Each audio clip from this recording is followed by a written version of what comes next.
Rreth 5.000 rrënjë kanabis bëhet me dije se janë azjesuar deri në mbrëmjen e kaluar gjatë një operacioni policor që ka nisur prej orëve të para të së martës në malsinë e Krujës.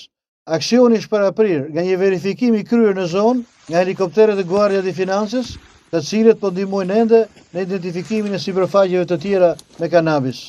Ndërkohë mësohet se qindra efektiv janë angazhuar në atë që rezulton të jetë operacioni më i madh i ndërmarrë këtë vit kundër kultivimit të kanabisit. Prej më shumë se 48 orësh, kontrollet kanë përfshirë malsinë e Krujës, një zonë e konsideruar problematike në vitet e fundit, pothuajse në të njëjtat nivele prodhimi me Lezaratit.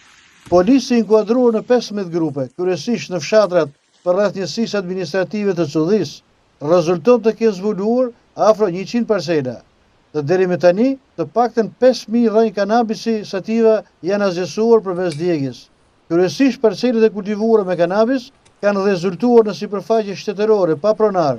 Disa persona janë identifikuar dhe janë shpallur në kërkim, por ende nuk ka të arrestuar.